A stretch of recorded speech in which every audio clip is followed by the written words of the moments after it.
All right, welcome back to the Post Rolls podcast. Today, our guest is Noah Oliver. He's a Brazilian Jiu Jitsu black belt, a retired naval explosive ordnance disposal technician, as well as the owner and founder of Flowhold, which is a really awesome Brazilian Jiu Jitsu brand based out here in San Diego. We get into accessing flow state, building a brand in the Jiu Jitsu marketplace, and just get into generally having a good time post-training with these guys. So if that's the sort of thing that you're interested in, guys, help us on our way to reaching our first goal of our first 1,000 subscribers. It goes a long way if you hit that subscribe button. If this is the kind of content you like, help us get it out there to other people. All right, hope you enjoy the episode. Let's go. You can't Niba? So you pretty much flow with the goal. I come to the right place. Post Rolls Jiu Jitsu podcast. Welcome to the Post Rolls podcast. I'm Miles. This is Nick. We got Noah Oliver, Professor Noah Oliver. Professor Noah Benjamin Oliver. Dang, full names is a formal podcast that we have here. Yes. This is actually the most professional jiu-jitsu entertainment podcast in San Marcos. In Escondido. Yeah. You did tell me to bring my tuxedo, and unfortunately I forgot. But, Well, your hair next looks time. good, though. Next time. You do have tuxedo hair, which is nice. Appreciate that. So Flowhold, how long have you, when did you start Flowhold, the MMA jiu-jitsu clothing brand? Yeah. It started in December of 2018, very end of 2018. Wow, okay. But like the first 2-3 years, it was basically kind of like a side hustle type thing. Point your mic at you. Okay. And with all the, there are a lot of MMA clothing brands. Why did you have the balls to to do this? Why did you think that you could do this? This is after you went to, what were you doing before?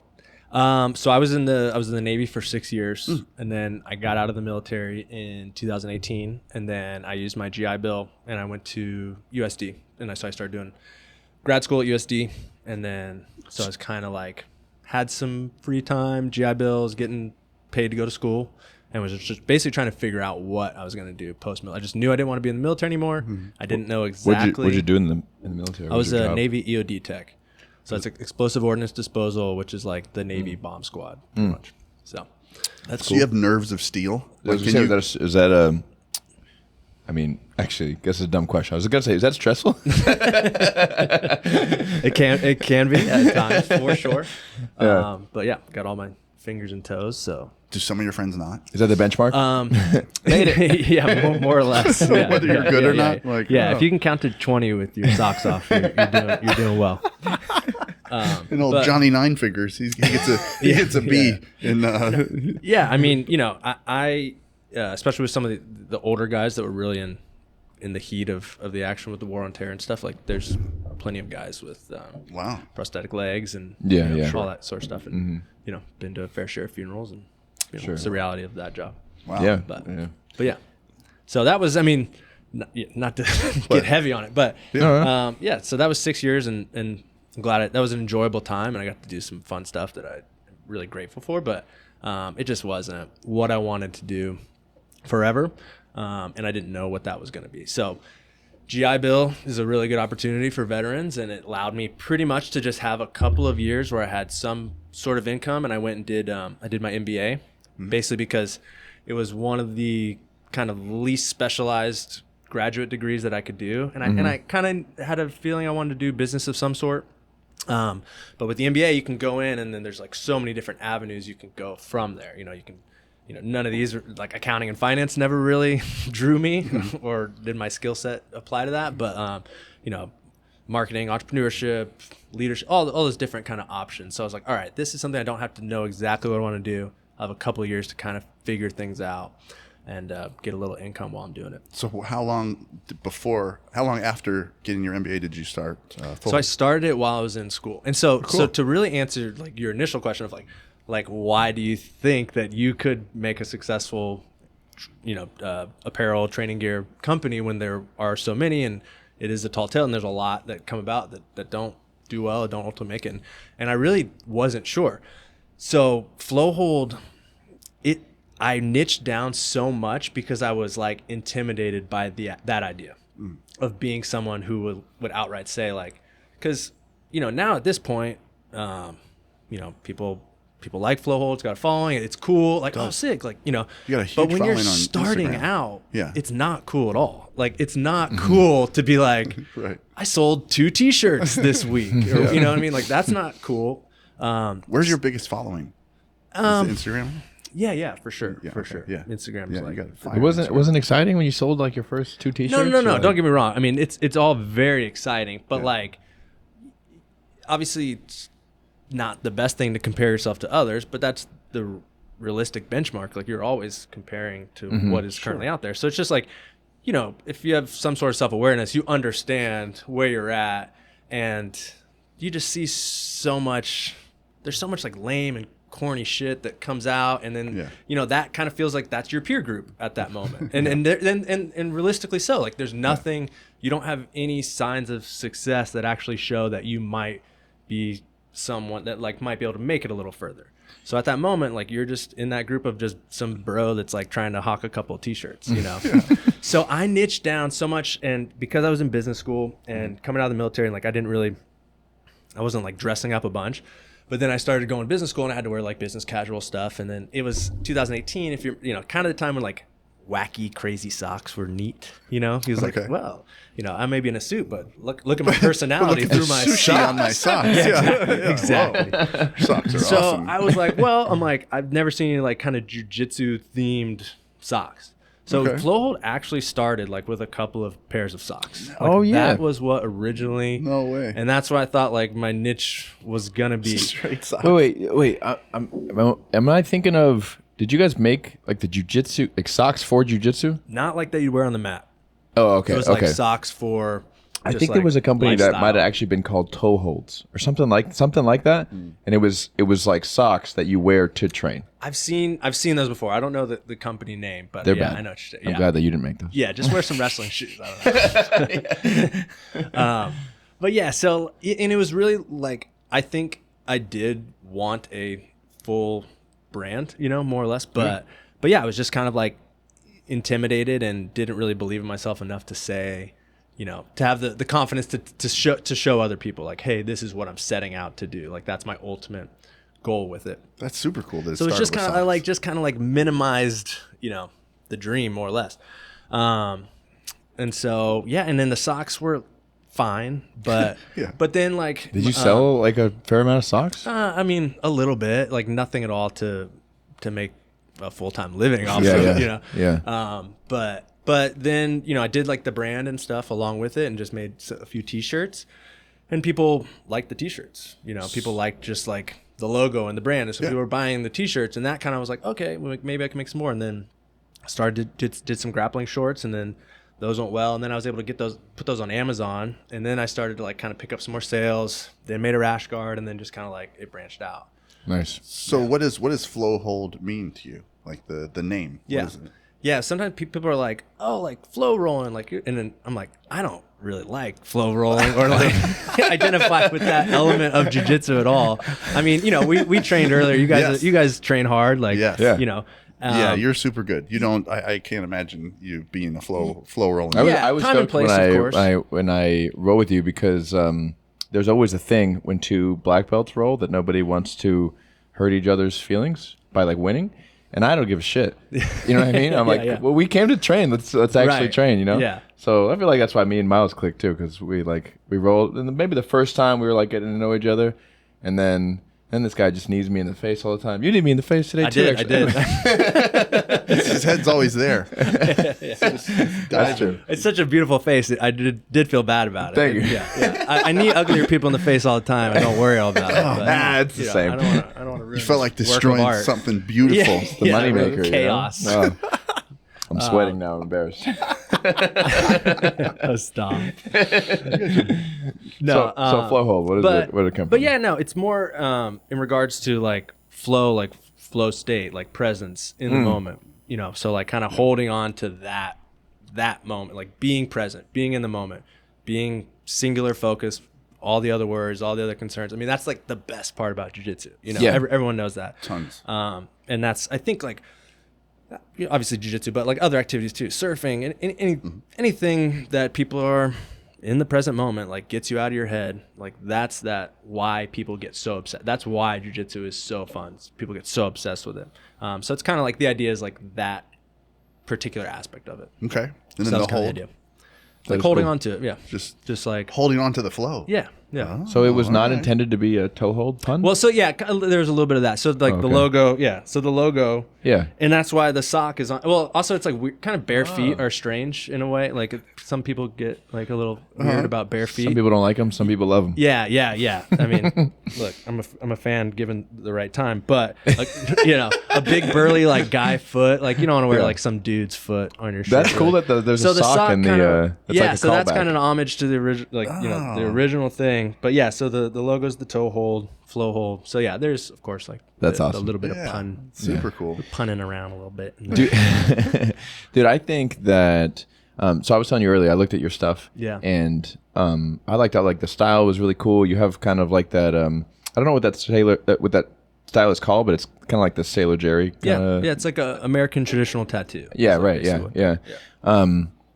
And it's super unique. And I have said this often. And if I had more like creative ability, I may have thought about that when I had more time on my plate. But there's really no brand. There's like you were saying, there's all these different MMA brands. I don't really think any of them are like, or maybe like 2 or 3 that are consistently good. Right? Like there'll be a brand that'll come out and they'll have like one sick rash guard that everyone likes, and the rest of them are kind of like, eh. Even like all the like the most popular brands right now, probably Level Black, and the one that Gordon Ryan wears is popular just because Gordon Ryan wears Future. it. Future, yeah, and Show your roll. I mean, yeah, Show Your Roll, I think, is one of those brands that consistently, when their stuff comes out, it's usually cool. Yeah, I agree with that. They do a lot of wacky But like, stuff. I don't like Level Black. Like, I don't like any of their stuff. No? Not a single one. I like a lot of foil print. I like a lot of affliction. Like Ed Hardy. Yeah, I like just I want to cover it with beads and stuff. Like I really like bedazzled. I think there's that's, this. that's the next line. The next whole line is gonna be an affliction throwback. That'd be sick. yeah. Super Dude, big. make grappling shorts with like the True Religion pockets on the butt. No, I actually have a design in the works that's like a 2000s MMA throwback. Do you But it's really? kind of Nice. I'll tell you more about it later if you want to hear about Yeah, it. Does it have- But it's gonna be it's with a like a modern kind of twist. But is I it think it'll be eyes on the cool. butt? Eyes on the butt, like old Oh, like school? Bad Boy. Yeah, I'll just say there's some flames, there's some tribal stuff. there's, Nice. There's a pit bull, but Pit bull. but I think done in a way that makes sense for today. Tasteful. Yeah. A tasteful flaming pit tasteful bull. 2000s Tito Ortiz esque. That's exactly who I was thinking of. I was thinking Tito Ortiz. 100%. I mean, that was the era. I came like For that sure. got me obsessed Yeah. with MMA. So Yeah. like, Did you fight too? Cheeto I did. Ortiz. I did 2 amateur fights. Oh, okay. When I was 18, actually. Okay. So I got into jiu-jitsu. I did Muay Thai first, and then basically like followed my I did just Muay Thai first because I was at a place where it was like pay by the art, so I could really only afford to do one at a time. So I wanted to do MMA, but like I could only afford to do one. So I did Muay Thai, and then my crew went over got hired as the Muay Thai instructor at the MMA gym, and I was able to go over there. And I wound up getting a job at the front desk, so I got to train there for free, and then Nice. got into jiu-jitsu through MMA. Was that in San Diego? That was in West Palm Beach, Florida. Oh, okay. Yeah. Right on. So I was like 16 when I started Muay Thai, and then 17 when I started getting into jiu-jitsu That's where Trump lives, isn't it? in Palm Beach. Oh, okay. Yes, yeah. Like we said, Very different? Different. I mean, there's nice areas of West Palm, but like Palm Beach is like I told Miles earlier. I'm like it's like saying La Jolla and El Cajon. Oh, okay. It's like Palm Beach and West Palm Beach. That's very different. No, but El Cajon's way different yes, than La Jolla. there's some El Cajon areas in West Palm, but there's some nice areas in West Okay. Palm too. West Palm, it's nice, There's but it's not like there's a lot of just normal people. Palm Beach is like exclusive billionaire club kind of situation. We drive over the bridge and go to the beach in Palm Beach when we were in high school. But Cool. yeah. Did the Navy bring you to San Diego? Yeah. Okay. So I moved to San Diego in 2014. 14. Okay, and that's Yeah. when you started training. You said you're 10 years, right? No. Or doing jiu-jitsu. I thought I overheard you say 10 years of jiu-jitsu. No. So I started jiu-jitsu in 2007. So I started in Oh, high okay. school, and then That was before. So around the time you were doing Muay Thai. started jiu-jitsu quickly. Yeah. Oh, okay. So it was like probably like 6 months of Muay Thai before I got okay. into So that was a short. jiu-jitsu and MMA. Gotcha. Yeah. Gotcha. And then, was like very serious in high school.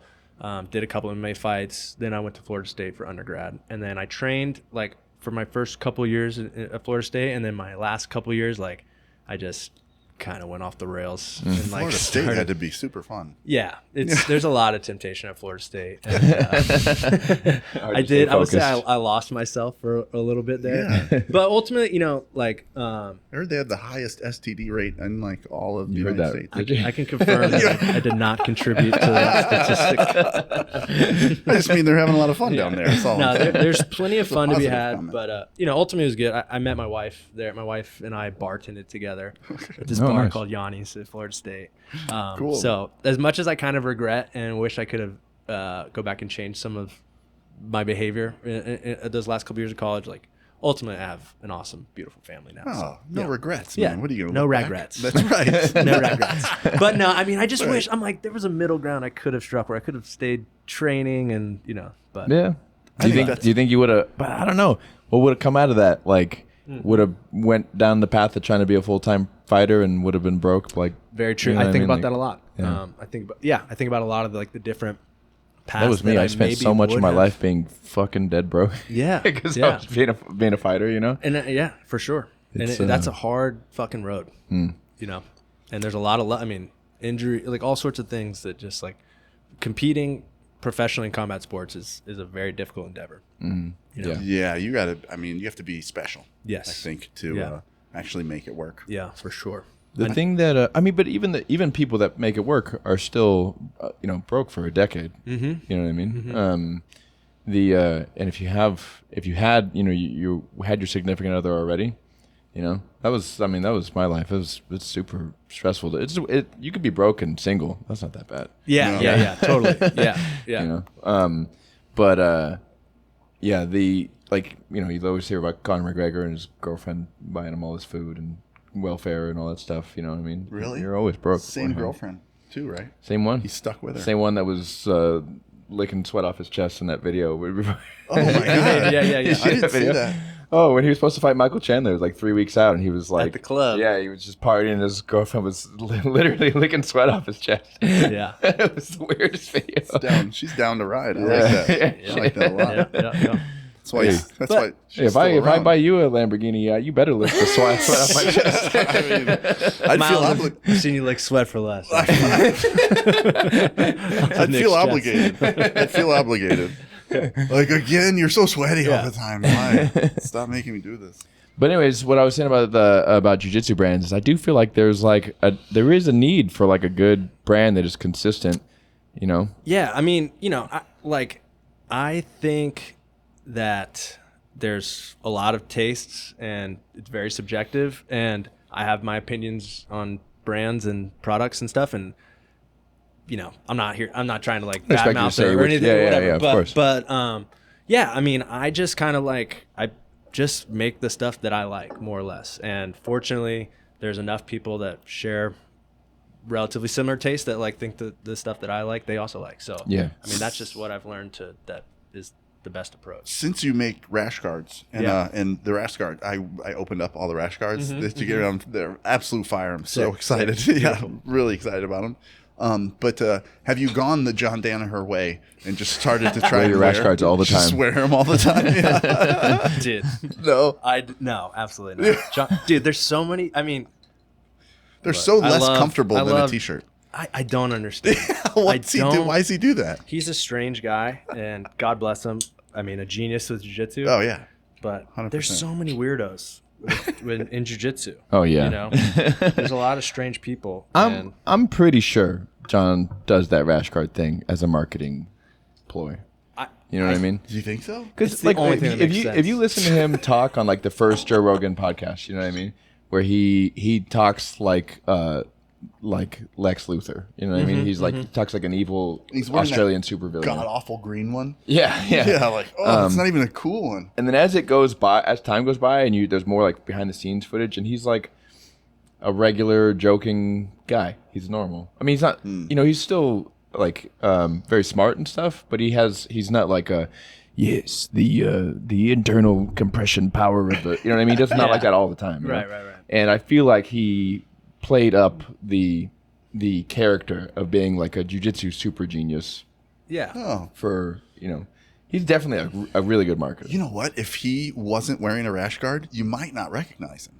But since he is, you're like, oh, that's the guy. Yeah. What if he does it? That might be one of his little ploys. I mean, he has a very distinct look with the rash guard. And then the fanny jiu-jitsu pack. shorts that are way too big for him. Yeah. Like, It's either jiu-jitsu shorts that are way too big or like 97 era snap button like rip off. Does he really? Reebok like warm up like pants. Russian gangster. Yes. Yeah. oh, I'm not mad at tracksuits. That are like, well, I mean, that's different. A different level. Have you seen him with his full thing on? It's too bad it's I've summertime. I have not been fortunate enough to see it in person. I've not been blessed with that presence.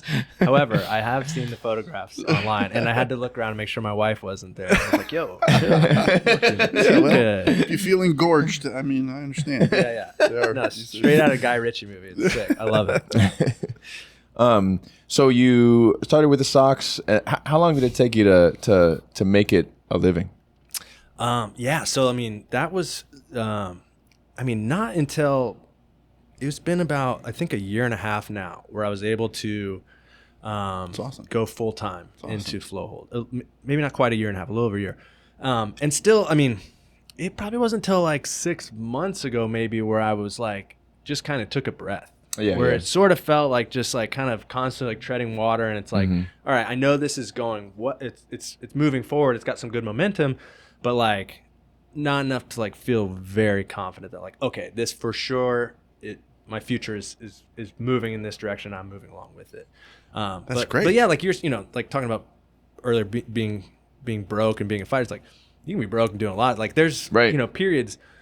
Broke is very relative. Like I've never not had food on the table, but as far as just like, having a wife, having kids, like having a mortgage, like, all right, like, I got it figured out for this month, and then each month, trying to figure each thing out. So it's like, it's been a process. I have a friend who's a neurosurgeon.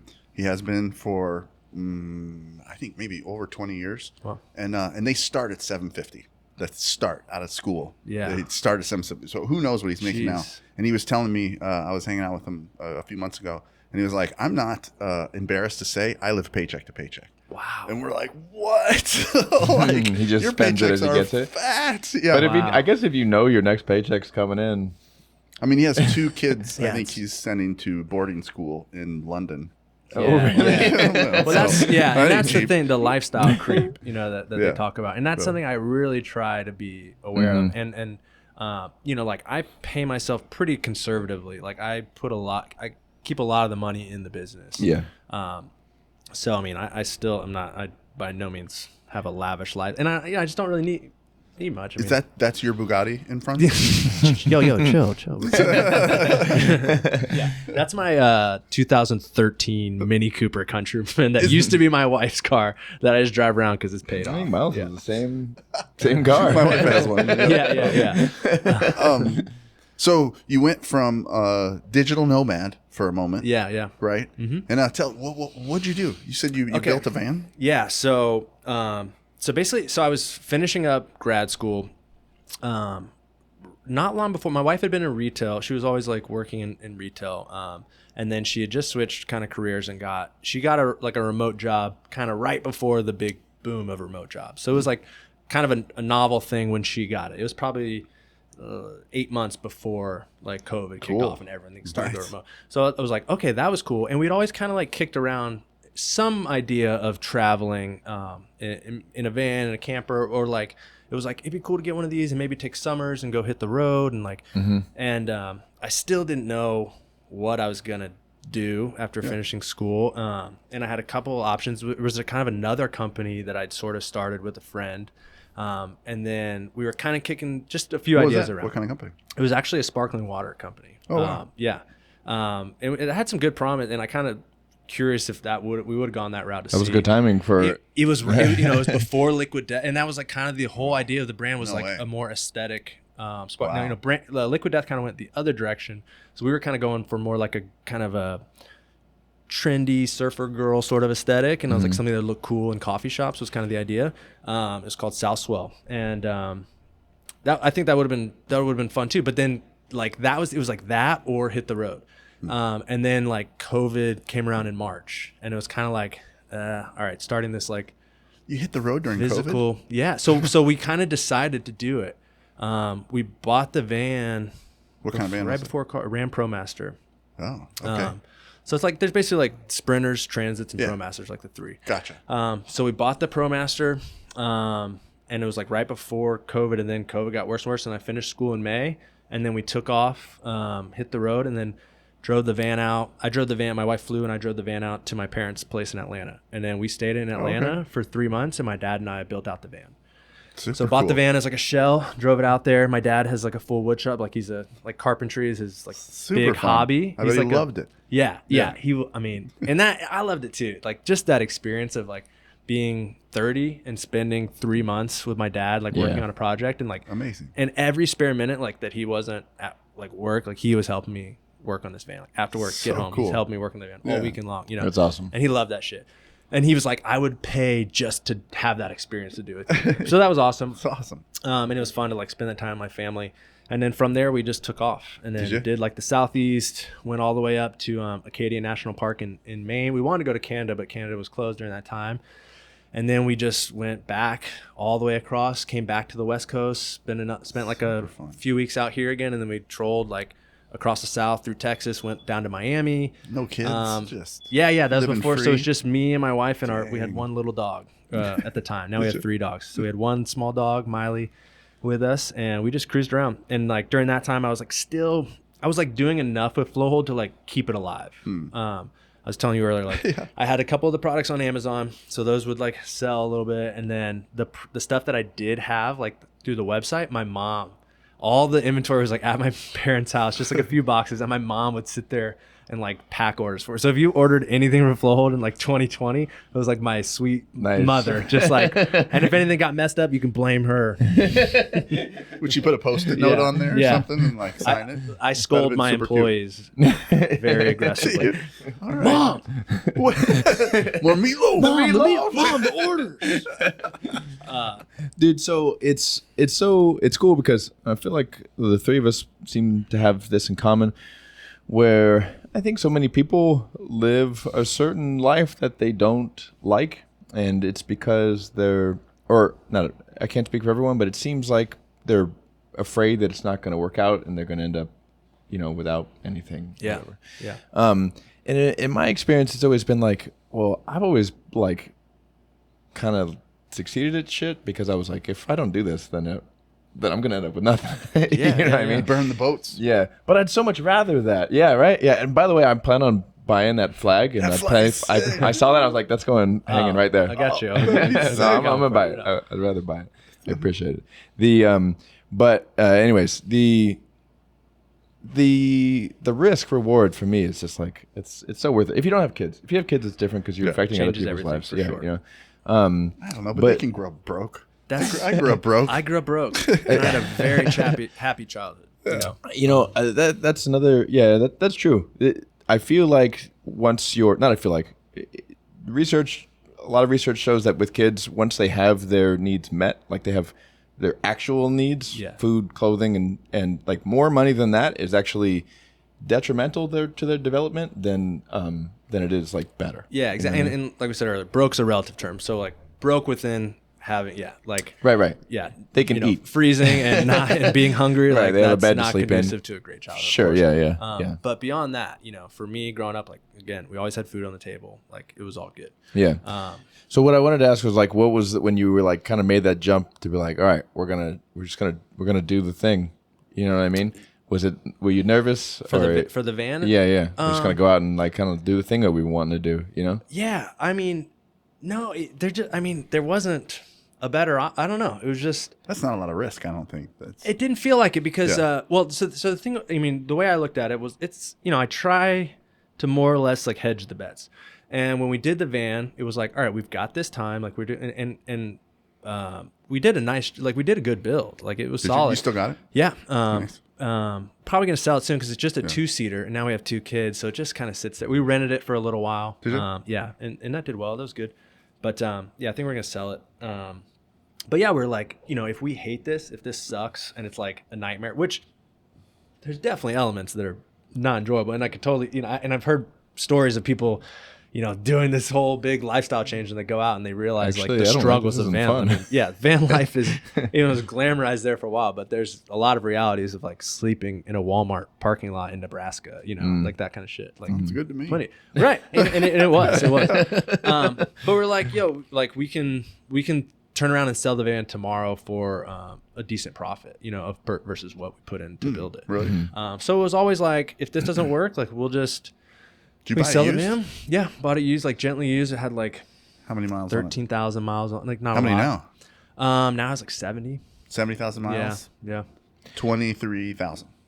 I'm just guessing what you could sell it for. Oh no, No, there was more than that. Yeah? yeah, All right. more than that. Especially if it's built. I'm on van life. They're so. I'm on Van Life San Diego. When COVID happened, I actually worked for. So I had a previous business, and I worked as a contractor for a car van dealership. Okay. They sold Sprinters. That's all they sold. Yeah. I mean, Flowmasters actually, and they were they would do okay, and then COVID happened, and they were just like empty lots. Yeah. Did they Like, really? Everything was sold, and I was telling them, I was like, yeah, we're thinking about doing the van thing, and he's like, you don't want to buy a van right now. Yeah, You we know? got so lucky with the timing Yeah, of like getting yeah. it right before all that hit. Yeah, They're there coming was a down. minute where like used like Mercedes Sprinters are Mercedes, so like the used Sprinters, $60,000-$70,000 Yeah. for like an empty one. Yeah. yeah, it's crazy. Yeah, I think it's gone down because Van Life San Diego, people are selling them, man. They're selling some pimped out ones. What's Van Life San Diego? It's just the Facebook group. Oh, really? Yeah. So Yeah. they like share notes where you can park and stuff. Yeah, Oh, nice. the fad peaked, I think, but yeah. What was yeah, the but it worst? What was the worst night you had in the van? Was there Well, one? I mean, there was some nights where you're using apps and stuff to like kind of figure out where to sleep, where to park. It's kind of like a user generator will say, "Hey, we parked here and it was cool, this that." So like sometimes you'll kind of get some info on a spot and you'll go there and then you show up and it's like, It's not the spot. it's just clearly not safe. And People knocking on the van at night. I had security with me, in the van, but like still I'm with my wife. Like I don't Did want to you? put her in. Yeah, What kind of security you got? of course. Yeah. You're all coy about it. Yeah, I mean, I carried my pistol with me, like in the van, of course. But Just a pistol though, not a shotgun. yeah, Just really- I mean, it's a small van. There's not really a lot of room. all right. But wanted- Oh, go ahead. no. I mean, that was just like stuff like that, and like gotcha. sleeping in Home Depot or Walmart parking lots. There was only one Can you night sleep that in I Home get. Depot? Well, some of them. Oh. It's all kind of regional.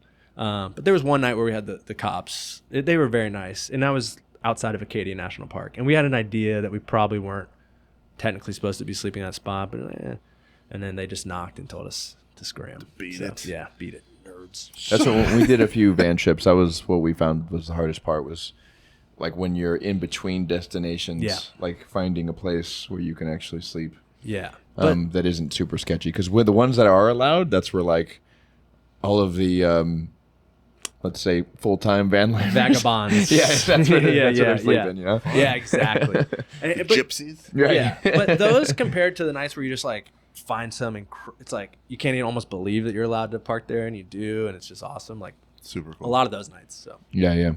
So I wanted to ask you about this on your Instagram. It seems to be like a mission statement of some sort, like that type of thing. A merging of action and awareness. yeah. So tell me, like, what's that mean So- and what's that about? Yeah, so that's one of the I was just like I did like a little project on flow state like when I was in school, just like a little for some class. It was just like a presentation, and I read a book and I was like reading all this stuff, and that was just like a part of a definition of flow state. It was kind of like listing of like things that happen to you in your mind, or like what you experience like during a flow state.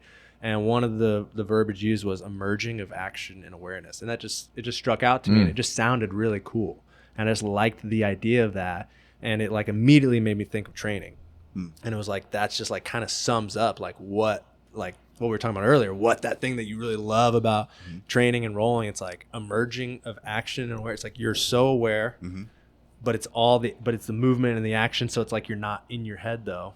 And so it's like you're focused and you're present and you're moving. And it's just like what creates the joy of training with your buddies. It's the greatest. Totally. And I just thought just like the way it rolls, I just think it sounds cool. It does, yeah, phrase, for sure, yeah, so, for sure. But yeah. So there's an interesting thing about flow state that people don't talk about. I haven't heard anyone talk about it, but adrenaline, when we do, because when I do the Wim Hof stuff, I'm teaching people adrenaline control, and adrenaline comes from two places. It comes near your brain, near the basal ganglia, and it also releases out of your adrenals. But the interesting thing that nobody talks about is that the adrenaline that releases out of your adrenals doesn't pass the brain-blood barrier. That's kind of weird, right? So they say that epinephrine or adrenaline or neuroadrenaline, same thing. They say it's the same thing, but it's really not, because the adrenaline that releases out of your adrenals doesn't pass the brain-blood barrier. So what does that mean? I think it means that when you do something difficult on your body but easy on your mind, that's where flow state happens. Mm-hmm. Because you never get into flow state the first time you do something, right? Like it would be just that stuff. If you think back, anytime you got into flow state, it was something that was difficult to do, but you were good at it. Yeah. And that's when you get in there.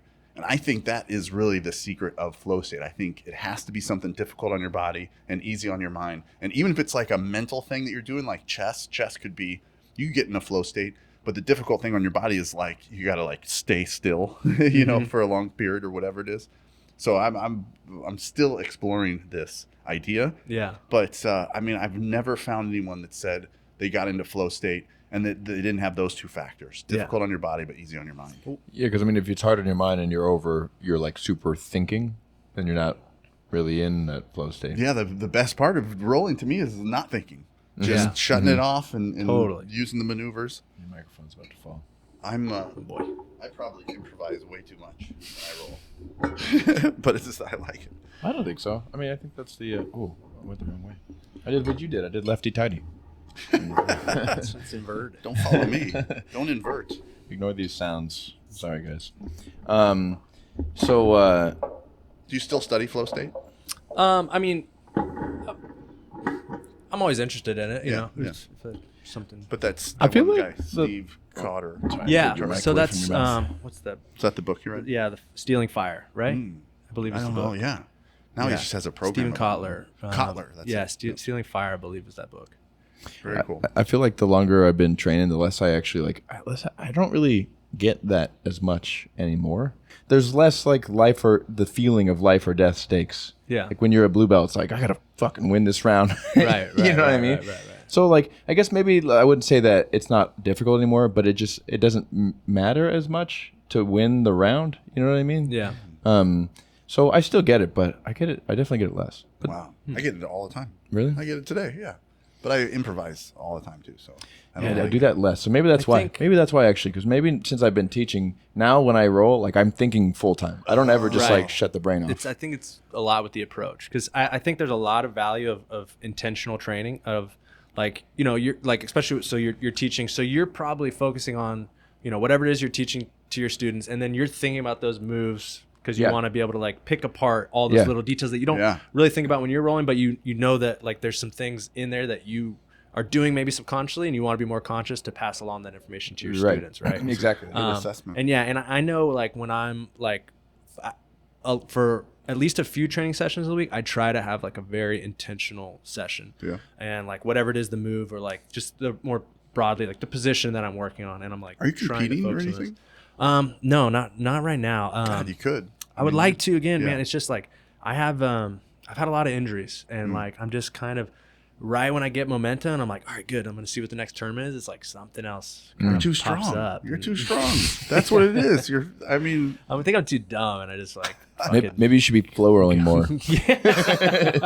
Probably, but again, it's not that fun. No, it is not. It's not. What belt can you flow roll? Can you flow roll? Yeah, absolutely. Oh, for sure. What belt were you able to flow roll at? I can still flow roll right now. No, he means like when did you begin? Because like a lot beginners can't. Yeah. I see. I'm just curious. Probably like around purple belt. I don't think I could really flow roll through blue belt days, and then I don't think I could flow roll till brown belt, till like end of brown belt.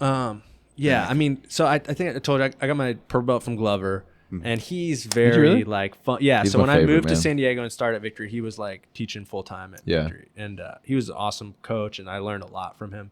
But his style is really fun and fluid, and like I get now why not you so were serious, like kinda. prepared for my deep half guard. I got my whole game from him. Oh, your deep half guard is great. But I just stole it from watching Jeff. That's, Yeah. There's a blue purple belt. Wow. So I think it's like it's cool because like having moved around a lot and also just like the nature of Victory where we have like a bunch of guys, like I think it's cool for me at least, like I appreciate that I've picked up a lot of different pieces from a lot of different people to kind of construct my own game, and there's definitely particular positions and movements where I can look back and be like, oh, that's this guy, even not even just my instructors or guys that I got the opportunity to train. A lot of my better moves are stuff that people used to just kick my ass with, What's your open guard? Where'd you get your open guard from? Did you have somebody? Well, recently what happened is Eric. Urisk? Yes, Eric Eric This Urisk. guy I've been telling you about that. I really want to get him on here. Okay. Oh yeah. Dude, he's the man. Like, Yeah. I'll make the introduction if you guys don't know each other. But I trained with him for my first like 3 amateur fights. oh, okay, Yeah. okay, cool. Yeah. Eric's awesome. So when I got back, pretty much, when I got back from post van, while I was traveling around, Eric started teaching at Victory. He moved back from Thailand and he was teaching. And then so when I came in at that point, Eric was there, and he I think really developed my open guard a lot. More so from like just training with him, and then like getting the consequences of him passing my guard were so dire that it like increased my sense of urgency to not letting people pass so much more. Wow. And I just, now when I train with people, I just like think about like that they're Eric, and if they get past, like they're gonna do, because Eric just, I mean, if he gets past and he gets chest to chest, like it's just not murder. a good day for you from that Dude, point he's on. like 5'0", 190 pounds. Yeah, and he's just a bull, and He's so strong. brutal. It's just like rolling with a 300-pound fire hydrant just laying on you. and he's very knowledgeable, and he studies jiu-jitsu, and he's like not a complacent black belt at all. And he's staying on top of all the modern the new stuff coming. And, he's a really great guy to learn from. And I so feel triggered. I feel like I'm a complacent black. I pretty much got this now, we guys. all have our roles to play. No, I'm done. I haven't learned anything new in so there's long. no way you are the way you roll. There's no way. You were really hard. I don't think I passed your guard though. Your guard retention was powerful. I noticed like a significant improvement from Eric for sure with that. Do you train in the gi? Yeah, I mean nowadays like once a month. Probably. What? You just put them on for the posts on Instagram or something? Yeah. Because you sell these too. Yeah. Honestly, it's like every new gi, I'm like, oh, I'll go train. Or like, I went a couple weeks ago and did a gi class. 'Cause I was just like sort of feeling. I don't know if I ever feel like burnt out from jiu-jitsu, because I always have fun with it. Yeah. But I was just like, I want to do something, and like going and training in gi felt just like a lot of fun that day, so I did cool. it. But I've never experienced that. like when I started, like my original coach Marcelo was like old school Brazilian. When we were training for MMA fights, we were still training the gi 3 days a week. You know, That's weird, right? Makes total sense. training in the gi with MMA gloves, like that style of like old school Brazilian shit. Yeah. But there was no rubber guard or no lapel guards then. Yeah. Kind of made a little more sense. Yeah, and I definitely do think there is still value to training gi that translates into no gi as well, and vice versa. Yeah, for sure. I think both can help with the other. Now, I wouldn't say I don't recommend MMA fighters train in the gi. Like I don't. That's what you're saying, though. Yeah, They should, right? Yeah, clip that. 3 days a week. Put it out. But no, Look at the camera when you say that too. up until the last few years, I was probably like, if you looked at the totality of all my training, it was more or less 50-50. When I was in the military, I went to Guam for 6 months. During that time, it was like all gi. And I've traveled around a fair bit and just like been at places with more no gi, been more gi, and I've done both. So I like just like I just like more options to train. I like training. It's definitely. I mean, in San Diego, gi is dying. It is. dying. It is. And that's so. Yeah, Really? I mean, you can watch. Well, okay. So the old Victory, the open mats, it would literally be a no gi Half and half. side and a gi side. Yep. That is And all then gi. now it's gone. There is no gi side. And then I still think Legion's like 60-40 on the gi side.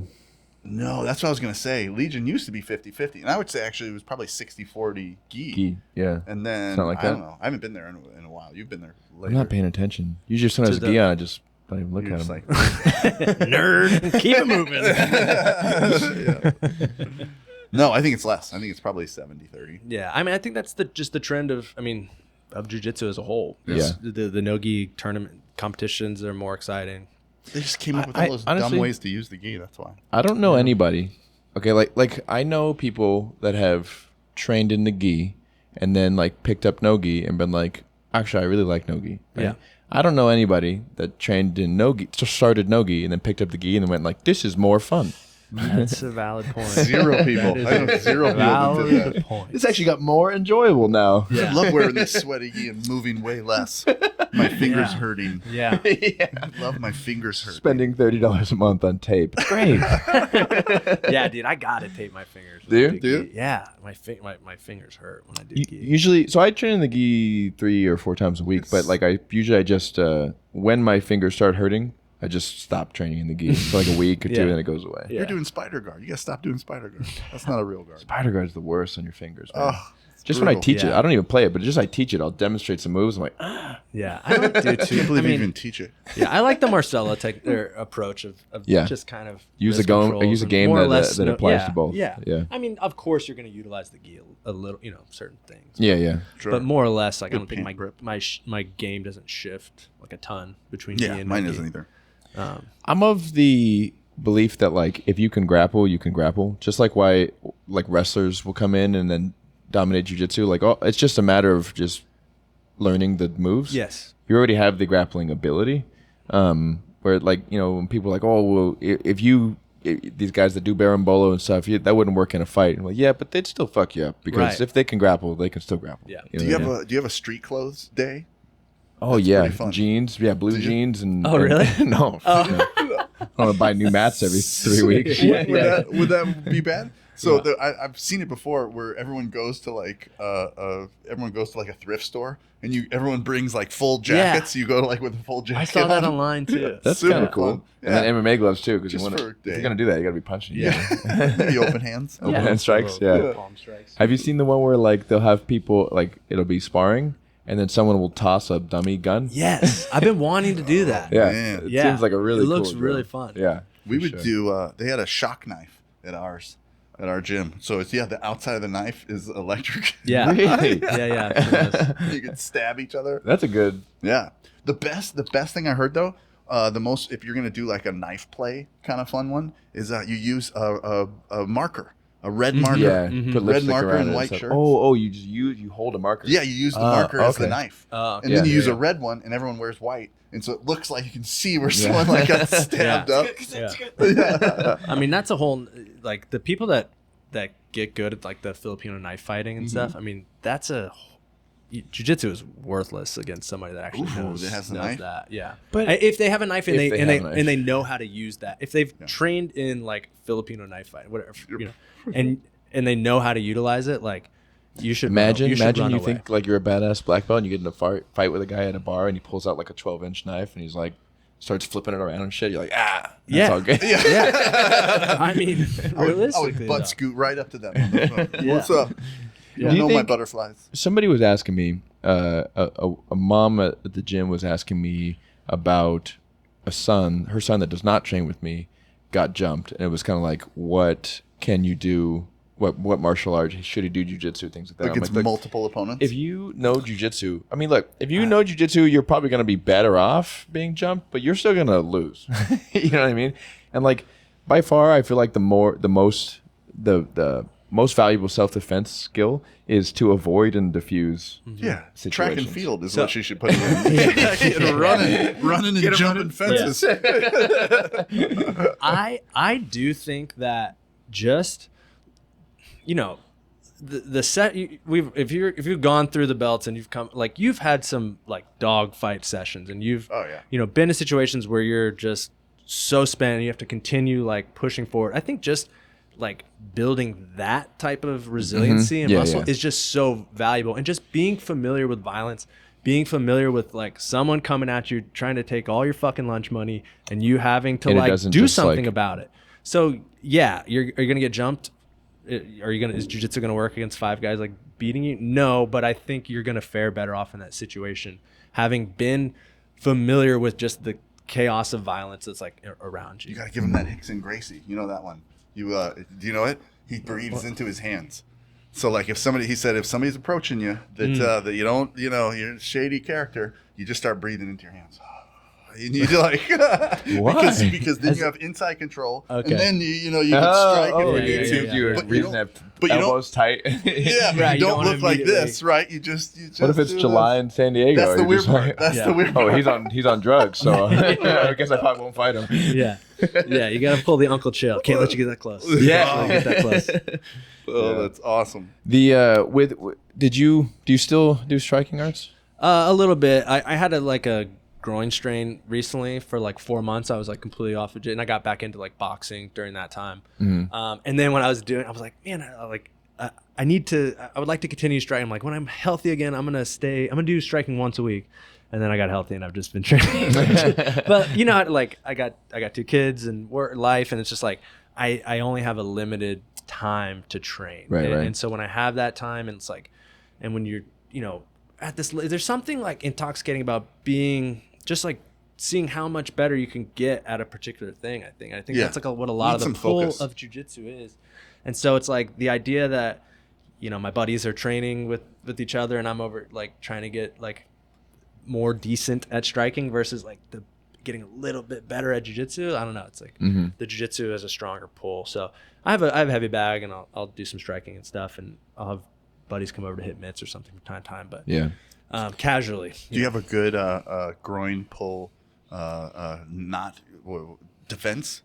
So you don't get groin pulls anymore? Dude, it's been fine since then. I'm pretty flexible, and it was a weird injury. It was like it just started hurting, and then when it finally got to the point where it was like, okay, I got to take, it is like you'll have an injury, you're like I can push through Groin this. pulls are brutal. And and it felt like I was like, it's not that bad. I was like, I think in like 4 weeks I'll be good to go. And then a month goes by, and I'm like, I definitely need some more time. And then it was like 4 months. That's legit like the only injury I've never had.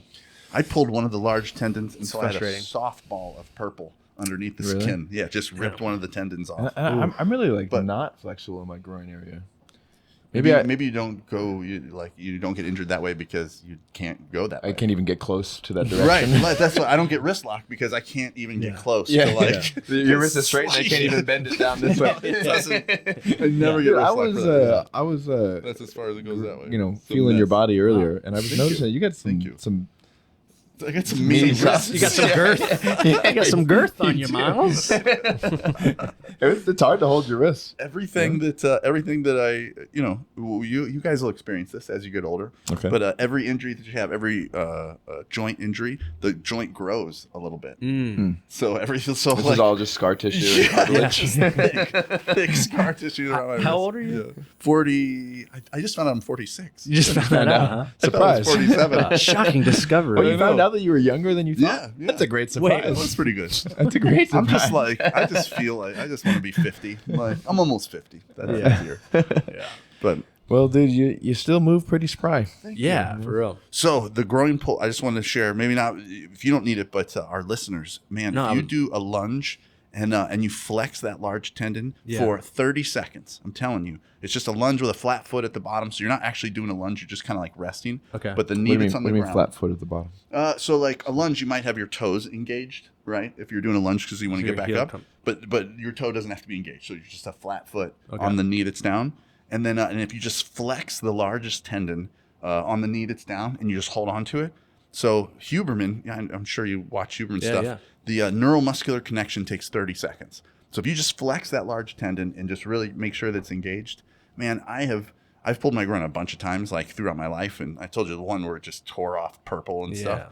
And I've never gotten a groin pull again because I do that every single day, and I ride an electric skateboard constantly. So sometimes like one foot will come off or something, and I'll do like a full brutal splits. Oh, yeah, And yeah, I have not pulled my groin again. Wow. And it's because of that exercise. So it's massive. 30 seconds a day on both sides, piece of cake. I taught it in my classes. I find that strengthening is way more effective for injury prevention than stretching and mobilizing is.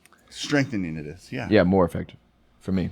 I stopped getting injured when I started lifting weights. I've never had any like real injuries, like no surgery injuries, but I would be like banged up a lot. And I started lifting properly and like lifting with balance and like, you know what I mean? Yeah. That's what we were kind of talking about earlier on the mat. Like there's that sweet spot with lifting that I believe the same thing. I think having just almost like a little bit of muscular armor like around all your tendons and joints, I think it does help.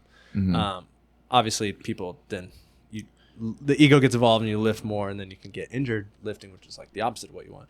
But yeah, I kind of fell out of lifting for a little while, just getting busy and stuff, and then I was getting more injured and I kind of got back into it. It's funny what jiu-jitsu does to your body, like how the hardening of what it does. Like I was rolling with Big Country tonight. Shout out to Big Country, friend of the podcast, going to be on the Fight to Win tonight. Yeah. But not Roy Nelson, just so people that are listening. I mean, he might as well be Roy Nelson. It looks like Roy Nelson. Yeah. Sorry. I said that I met someone the other day, and he's like, "Do you have anyone on the Fight to Win card?" And I was like, "Oh yeah, Big Country." And he's like, "Roy Nelson." I was like, "Oh, I forgot. There's another one." That should be his nickname. It should be Roy Nelson. Should be his nickname. He's the best. Anyways. But I was feeling a little like, I was giving him some position so that we could work and so you could get ready. And I'm like, I was feeling a little bit of tension, a little bit of rib pressure. But I was like, man, if I wasn't continuously doing jiu-jitsu, that would have absolutely destroyed me. Do you know what I mean? But that hardness, and what really solidified it for me is meeting Huron Gracie, who's been doing this since he was, a tiny person. And it's like hugging a tree. It's like hugging a tree with bark. That dude, he's not jacked, but like his skin to muscle the tightness is just like he's completely jacked. Yeah, just touching up on hard jiu-jitsu guys. I love that. Love it. That's what this podcast is about. Have you ever seen a jiu-jitsu guy like in the wild that doesn't have a shirt on and you can see them? And it's the it's the posture. It's not as pronounced as a lot. Like wrestlers are a little more, and then there's the bend in the arm. Yeah. The arms don't usually the arms have like just a natural. They don't go straight all the way. And there's just like a little like and also there tends to be a small calf muscle element. Yeah, dude, I know exactly. You just see the gait. You see just the way they walk, and you're like, that guy trains. And then toes point out. Maybe you'll get a peek at the shirt, and it's like a gym, or like he turns and he's got cauliflower, and you're like, dude, I knew it. I know. I'll do it with my wife.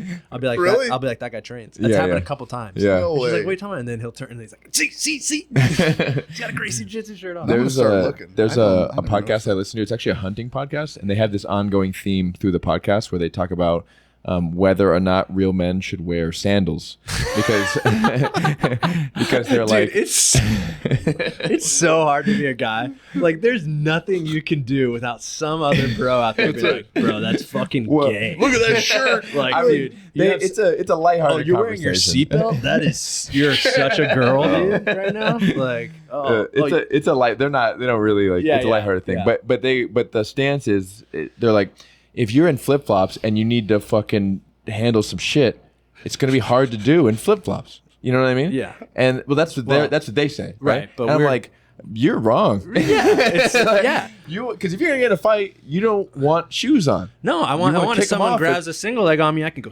and just get my foot out there. I think about that all the time because I get out of single legs a lot in jiu-jitsu, and I'm like, man, if I was a wrestler and had shoes on, I would get taken down, right? For sure. Yeah. Wow.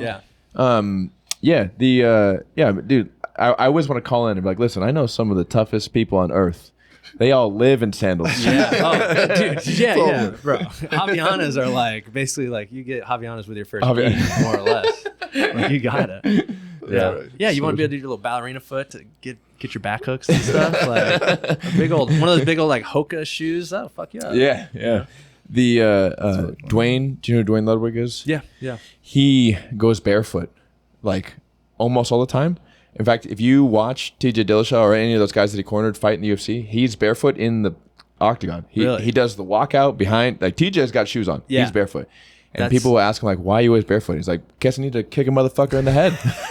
Just in case. The UFC actually gave him personal, because at the time they had kits that they had to wear. Yeah. Remember, like the corners had to wear them too. Yeah. The UFC even like let him, they made a personal exception for him. They were like, just wear these slides. Just put the sandals on. He's like, okay.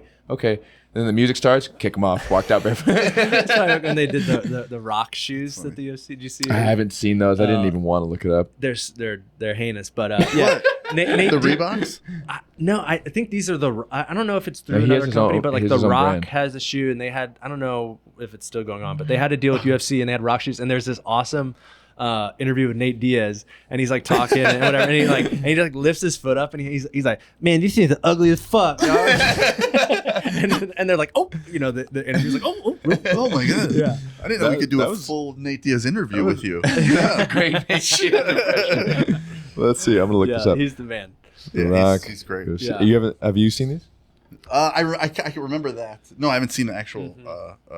Dude, honest, yeah, these they are that bad? terrible. Yeah, I'm not like. Okay, the white ones are not so bad. These ones actually look like Nobles, which I kind of like, but Yeah, I'm not real. they look like Walmart shoes. yeah, they're not super. But I get it. stylish. Nate likes his, whatever he likes. Nate's probably right? he's rocking probably wearing some like of Air those. Force Ones or You think? Adidas turtle shells or something. Something very Stockton. Yeah. I'm not up to date on my Stockton fashion. Dude, I went to Stockton for a tournament once. Yeah. It sucks, man.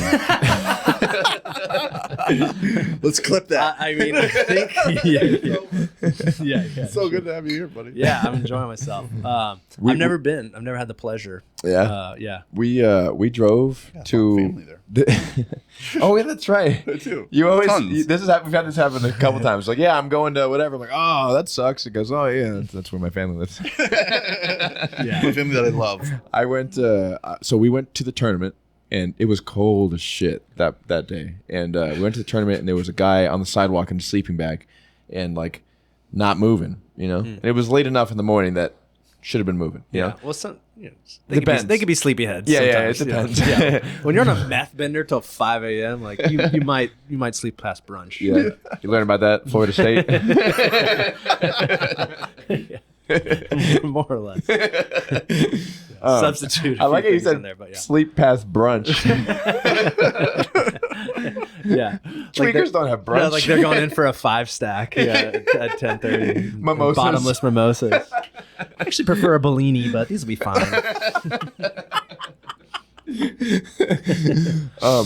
Bellinis are delicious. They're good. They're good. She was like, oh yeah, so we're Yeah, driving in sorry. there, Guy's and this sleeping. guy's not moving, and we're like, we jokingly were like, man, I think that guy was dead, because we were just making. We weren't joking that he was dead. We were just making general Stockton ghetto-ness jokes the whole day. Like, oh, look at this. Like, oh, there's a dead guy right there. Yeah. And, the whole tournament goes by, and we drive back, and the guy's still there, and then there was cop cars around. And we're like, oh, yo, I think that guy actually was dead. And this was just like on our Airbnb street. Wow. It wasn't like downtown whatever. Oh, You know what okay. I mean? Yeah. It was just like on the road where our house was. Damn. So anyways, that's where Miles from. Buzzkill. I love that place. Stockton, bitches. Yeah. Respect. Yeah, I'll put it on my bucket list. Yeah, you So- gotta go. It's a must go. I have a friend coming from Europe who is gonna teach at a Wim Hof retreat with me, and he wants to train with Nate Diaz. And he was like, "I'm gonna go stay in Stockton for a week." And I was Just see if I can find him. I was like, "Okay." I didn't. Just hope he. I didn't comes enlighten across him. Yeah, I don't know. I didn't. Well, no, he's gonna try and train this gym. I don't know. I heard that he's actually there like quite a bit, because we were cutting weight for the tournament, and so there was other people cutting weight for the tournament, and they all trained at Nate's. What was it? It was like a feedback, huh? Yeah, a little bit. That's weird. Oh no, it's my phone vibrating on the table. Be professional. The most professional jiu-jitsu podcast in Escondido, California. Yeah. That's Candido. Who else has one? If they do, we There's gotta none. fight. Yeah, we gotta should be do a one. raid. Go in. Yeah, Studio storm. yeah. There's that Gracie Baja. You guys want a piece? As long as we all wear Mission Grappling Club T-shirts. Yeah, yeah. It doesn't come back on me. Dude, so help me God if they have a sign that lights up. Then we're gonna have real fucking problems. Dude, I'm self-conscious about the sign. Should we address the sign? The sign. It's a beautiful new sign. Thank you. Um, I put it out on the we're social media. I was like, dude, we got a sign. It lights up. Yeah. Doesn't fucking. How many viewers are gonna be coming in? They saw that post They and came they're here- I'm like, here for the sign." came for the sign. It's not even lit up. See the background. I like it. Yeah, we're gonna It is sick. figure something out. Thank you. Yeah. Thank you. I feel like maybe I could just get. I feel like I could take this right and take off this LED that's here and put because it should be backlit anyways. Because it is when it's on, you can't see the logo. So I feel like I could take this graphic design because that's the only part I can't do, and pull this stuff off and just get LED strips and light and backlight it so that it's the logo, but the logo's glows. It would be nice if it was. Yeah. I'm gonna let you figure it out. Or maybe it doesn't work and I wasted. You what? It makes some good adjustments. Something will come of it. You didn't waste it. It's viewers. amazing. Check out next episode. We'll see the progress in the Check light. out that sign. Yeah. That's what leaves them wanting more.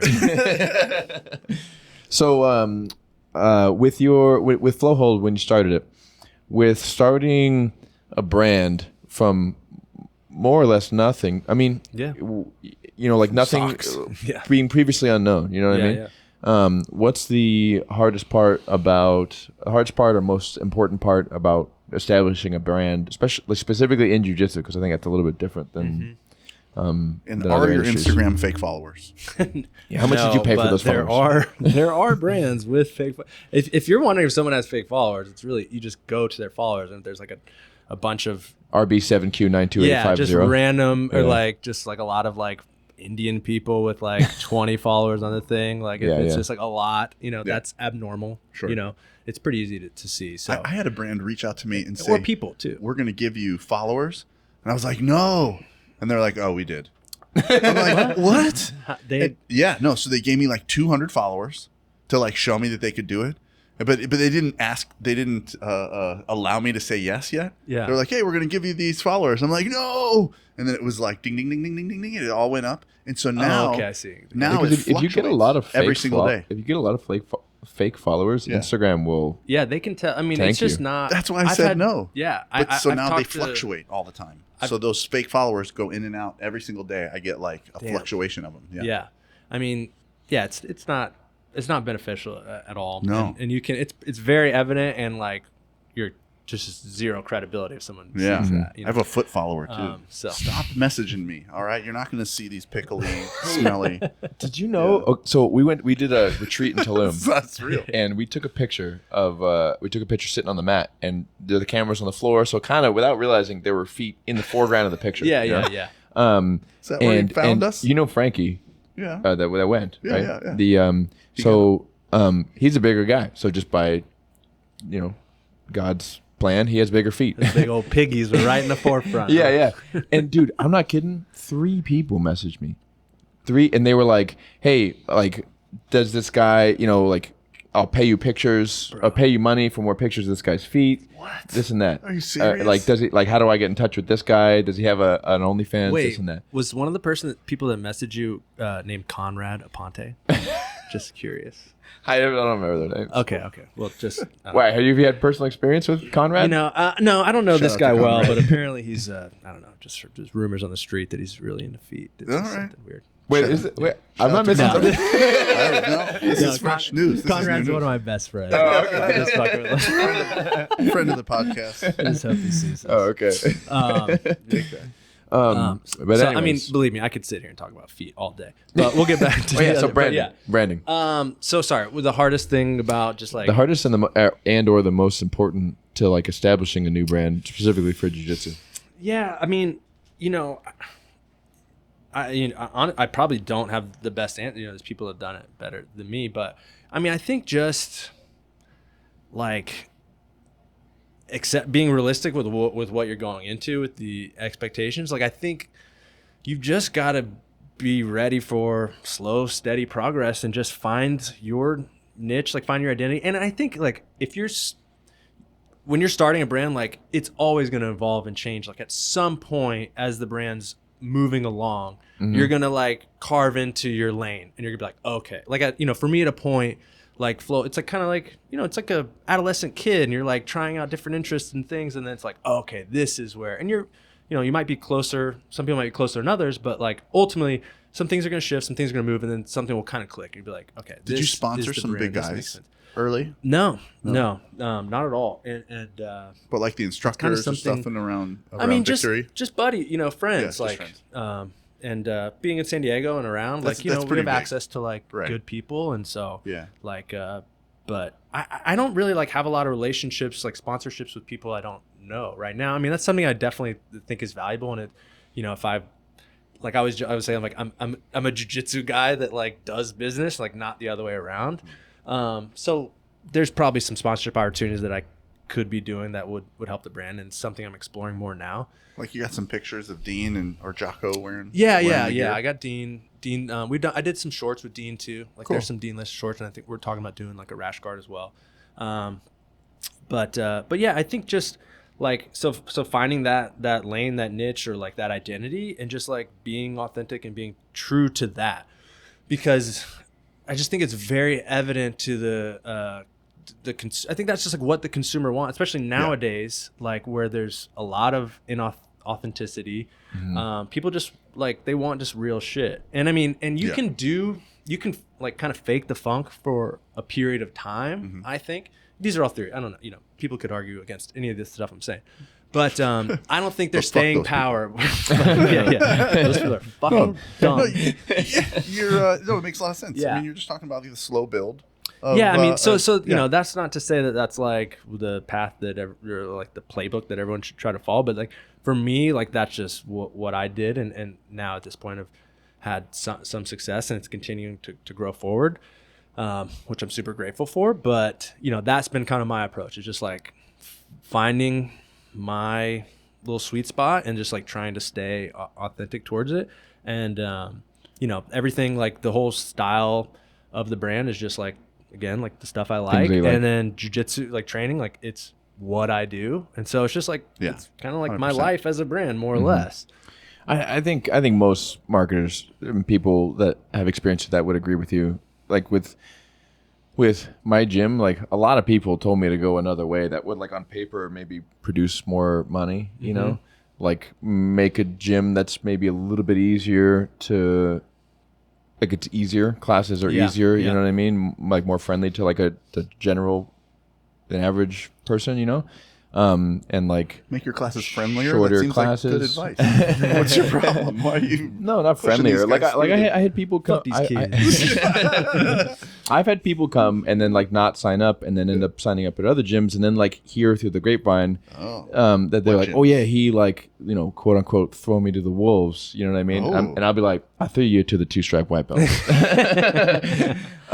But like when you come train here, like you're gonna train hard. You know what I mean? Advocate of that, and you don't want any of those softies. And like I think like that probably goes against like traditional, like what people with big gyms would tell you the way to make a big gym is. You know what I mean? More accessibility. Yeah. And I'm like, but I'm not interested in that. Yeah, and like, totally. I don't give a shit. And it's you and like your venture and what gives you energy and what you're enthusiastic about doing.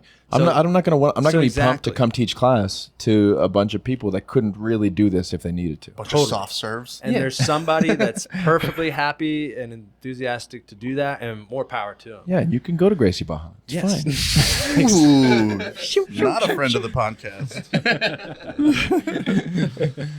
I have a great story. You're gonna love this. I love it already. I'm gonna blow your mind. Okay. Are you ready? Blow me. Whoa. No, my mind. I worked for Bad Boy. When I was. I already love this. When I was in school, and they approached me to do a reel for some of their latest clothes that were coming out. So I was like, okay, because I did video editing and stuff. And I'm like, okay, cool. Well, what do you got for me? Do you have some stuff? Yeah. We got a bunch of footage of like extreme sports stuff and stuff. I'm like, cool. All right, I put that together, and then I got a bunch of MMA. Stuff, right? You know, with people with the shorts on. That was the greatest. Literally, Bad Boy was the #1 MMA brand. Absolutely, right? Yes. And how about this? Are you ready? Yeah. They had no idea. All of those MMA shorts with the Bad Boys. I can see it's blowing your mind right now. Yeah. They had zero idea.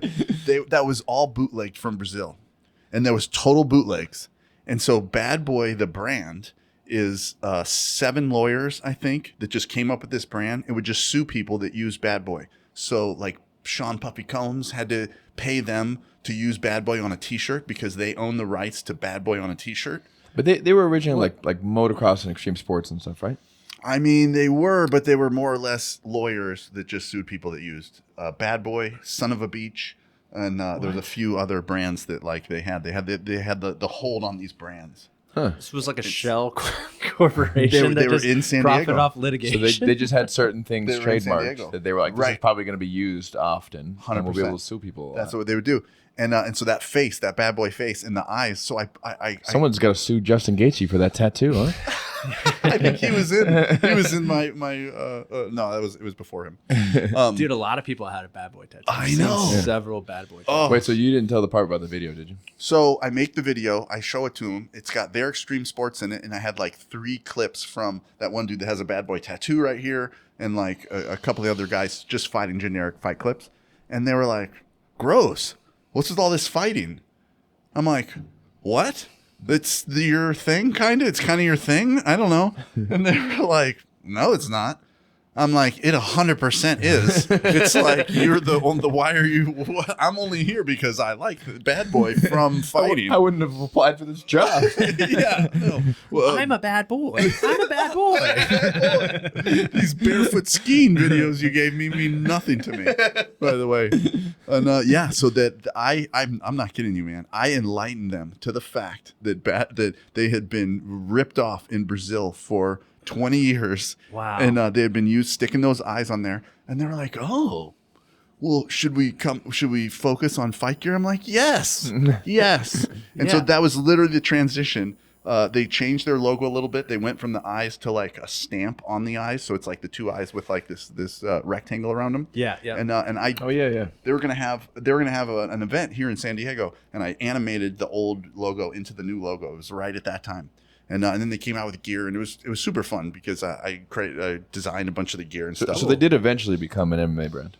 They did, but it wasn't. Okay. It was because of me. Because of you. I'm not. It's 100%. That's 100% true. They had no idea. Wow. That they were. They would like sue a taco shop in Bad Boy Tijuana. Tacos. Yeah, Bad Boy Tacos in Tijuana. Those Bad Boy. hombres malos. Like, I think we still got a case.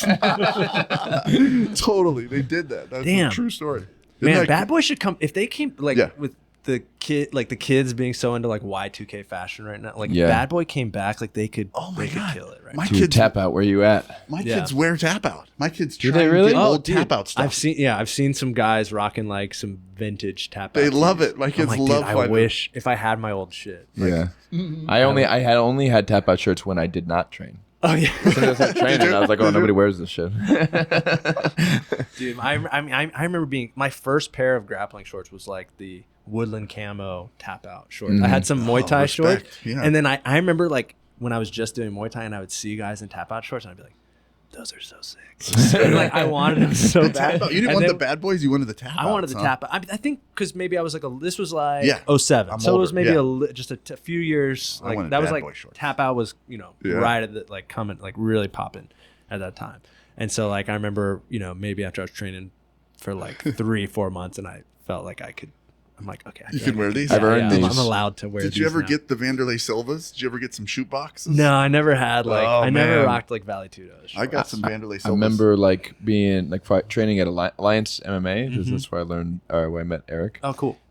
You like had to earn the right to wear the like you couldn't be in class and wear the booty shorts. Yeah. Like only Yeah. pros could wear those. Well, We that actually had was- like amateurs and like Brandon. Oh man, he's super famous. What's his name? He's used to be light heavyweight champ in the UFC. He's Filipino, Vera. but he's huge. Brandon Vera. Yeah. He came up to like one of the guys I was training with, and he's like, "What are you doing?" He's like, "You can't just wear those." You got to be able to kick ass if you're going to wear gay short. Yeah. That's true. There's so many pictures of Totally. me training where I was like, "Dude, that's underwear." Yeah. I didn't actually have clothes on that day. Well, Eric still has a strong propensity towards Towards Valley the tight Tudo shorts. Yeah.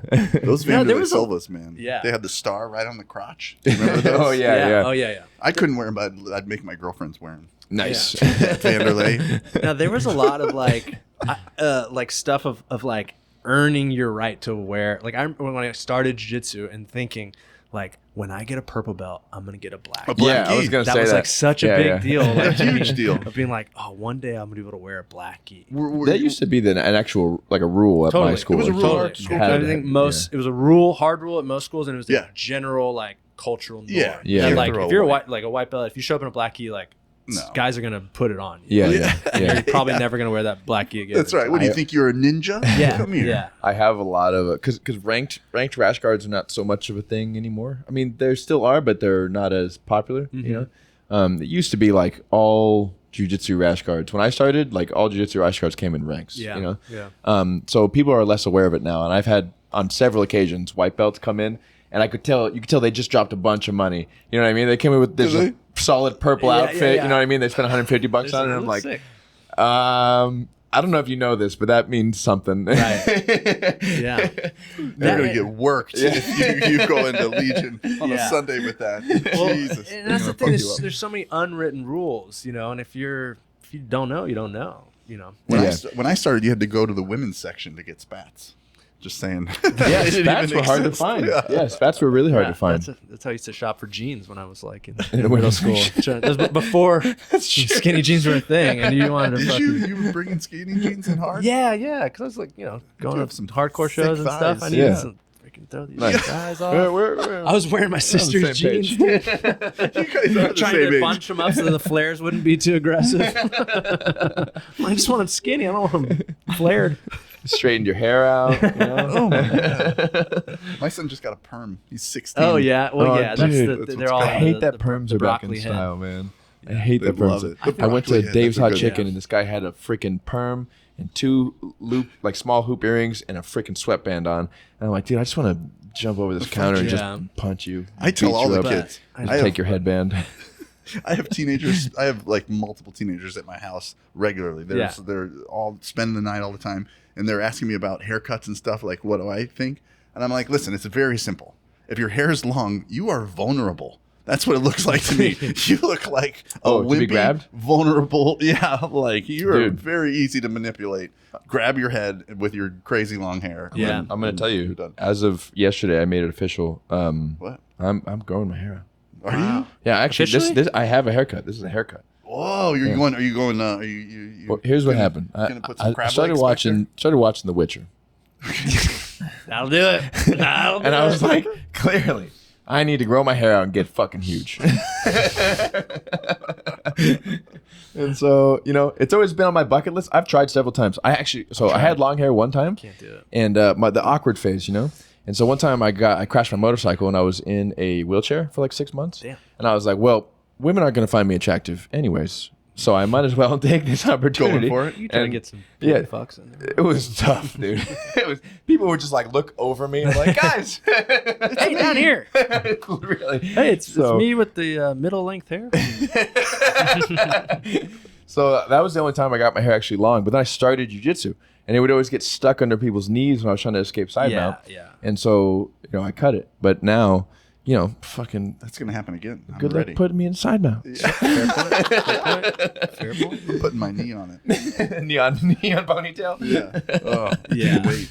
So, I'll anyways, watch it's always your been on my gi bucket with list, hair. and I feel like my age is getting to a point where, Yeah, you do it now. Better do it now. yeah. How old are yeah. you? Before it gets gray. 33. Okay. Yeah, 34. Before it gets gray.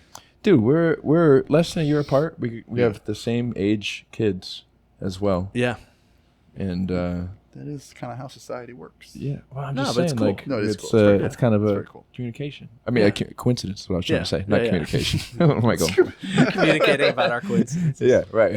You guys are both super cute. Yeah. And you both Thanks. have lovely teeth. Both of you Yeah. guys. So we're getting married. Nice teeth. We finished each other's sentences. Yeah, This has been an amazing podcast. I didn't want to reveal on the show, but babe, Laura, I'll be filing for divorce. It's been real. Be good to the Wow. kids. Yeah. Yeah. All right, No, well- we would make a lovely couple. I agree. When we have fights, though, it'd be brutal. Miles, can you step out? yeah. Could you imagine the domestic violence that would go down? Oh my god. I said, take the chicken out of the freezer. All right, I think that's a good place to end it. Huh? Are we wrapping it up? Yeah. You do have kids classes. All right, we're gonna go What make time is it? out. Yeah. Oh my god. Are you going to fight to win? I'm Yeah, engorged. I'm going. I'll be there tonight. Oh, nice. Well, Yeah. we'll see you soon. Oh, Yeah. My phone's Sick. fucking fucking going off. time's- Everyone's been texting me this whole time because So popular. we're gonna be because we're going to Fight to Win. So There's coordinating. I was organizing the rides, and then I just ghosted everyone For 2 hours. Figure it out. See you guys. Yeah. All right. So, what's the website where people buy your stuff? Yeah, Flowhold SD, like Flowhold San Diego.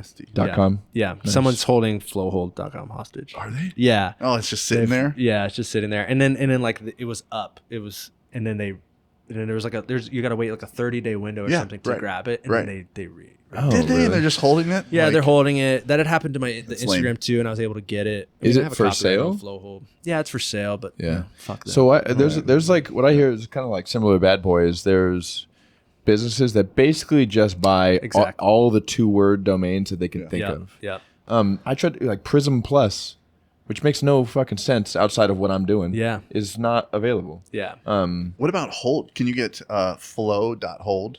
Have you tried that yet? Yeah, I mean, I could do. There's like I could do Yeah. like a flowhold.net or something, but I've just Flowhold has. I mean, it's San been Diego's nice. I mean, good. everyone you just Google Flowhold and it's gonna Yeah. be Pops the first up, thing yeah. pop. Like, I don't think most people like input hard.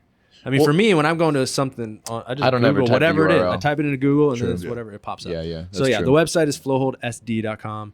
The Instagram is just Flowhold @Flowhold.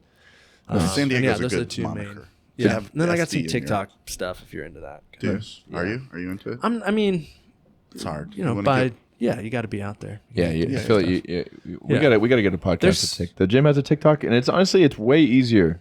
Like it's way easier to get reach on TikTok than it is on Instagram. Yeah, it's a different, it's a different profile. The TikTok, like the Instagram, the Flowhold Instagram's more like brand company based. The Flowhold stuff is more me. Or excuse me, the TikTok stuff is more me, more okay. or less. But It's Yeah. just, are you, yeah, it's just a necessity.